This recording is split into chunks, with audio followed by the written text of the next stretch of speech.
আসসালামু আলাইকুম ওরহমতুল্লাহ। একটু ভাবুন তো, যে মানুষটি একটি সম্ভ্রান্ত মুসলিম পরিবারে বড় হলেন, যার পূর্বপুরুষরা ইসলামের জন্য লড়াই করেছেন, সেই মানুষটি জীবনের এক পর্যায়ে এসে কেন বললেন যে তিনি আর ধর্ম মানেন না?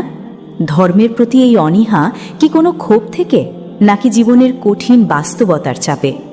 আজকের ভিডিওতে আমরা কোনো বিচার করতে আসিনি, বরং বিখ্যাত গীতিকার ও লেখক জাভেদ আখতারের জীবনের সেই অজানা অধ্যায়গুলো বোঝার চেষ্টা করব। সম্প্রতি তার একটি বিখ্যাত ডিবেটও হয়েছে।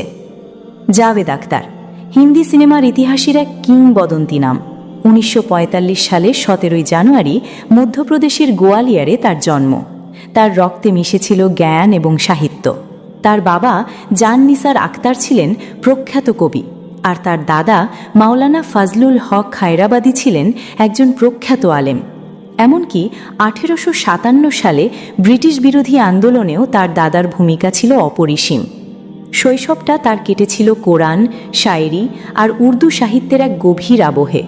কিন্তু মুদ্রার উল্টোপিঠ দেখতে তার দেরি হয়নি। খুব অল্প বয়সে মাকে হারান তিনি, বাবার সঙ্গেও দূরত্ব তৈরি হয়। এরপর শুরু হয় তার জীবনের চরম সংগ্রামের কাল। মুম্বাইয়ের রাস্তায় একবেলা খেয়ে, কখনো না খেয়ে দিন কেটেছে তার। এমনকি দিনের পর দিন ফুটপাতেও ঘুমাতে হয়েছে তাকে। জাভেদ আখতারের মতে, সে একাকিত্ব আর কঠিন অভাবের দিনগুলোতে তিনি যখন সাহায্যের জন্য কাউকে পাননি, তখন তার মনে নানা প্রশ্নের জন্ম নিতে শুরু করে। তিনি যখন সফল হলেন, যখন তার কলম থেকে শোলে বা দিওয়ারের মতো কালজয়ী সিনেমা বের হলো, তখন তিনি প্রকাশ্যে ঘোষণা করলেন তিনি নাস্তিক। তার যুক্তি ছিল, এই মহাবিশ্ব পরিচালনার পেছনে কোনো অলৌকিক শক্তি নেই। তিনি মনে করেন, ধর্ম মানুষকে ঐক্যবদ্ধ করার চেয়ে বিভাজনই বেশি তৈরি করেছে। যদিও এই মন্তব্যের কারণে তাকে মুসলিম সমাজের ব্যাপক সমালোচনা সইতে হয়েছে, কিন্তু তিনি তার অবস্থানে অনড় ছিলেন।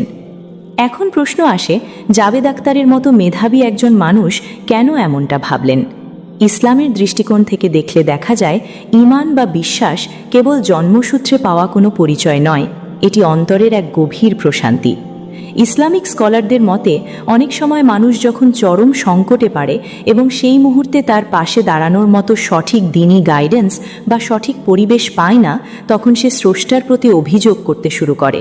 বিশেষ করে যখন কেউ দর্শন বা যুক্তিকে ঈমানের ঊর্ধ্বে স্থান দেয়, তখন সে পথভ্রষ্ট হওয়ার ঝুঁকিতে থাকে। জাভেদ আখতারের ক্ষেত্রেও সম্ভবত তার জীবনের তিক্ত অভিজ্ঞতা এবং পারিপার্শ্বিক পরিবেশ তাকে আধ্যাত্মিকতা থেকে সরিয়ে কেবল বস্তুবাদের দিকে নিয়ে গেছে। পরিশেষে বলা যায়, পথ দেখানো বা হেদায়েত দেওয়ার মালিক একমাত্র আল্লাহ। আমাদের কাজ হলো কারো প্রতি ঘৃণা না ছড়িয়ে সত্যকে জানা এবং নিজেদের ঈমানকে মজবুত রাখা। আপনার কি মনে হয়, জাভেদ আখতারের এই জীবন দর্শন কি কেবলই ব্যক্তিগত, নাকি এর পেছনে আমাদের সমাজেরও কোনো দায় আছে? কমেন্টে আপনার মতামত জানান। ভিডিওটি ভালো লাগলে শেয়ার করুন। ধন্যবাদ।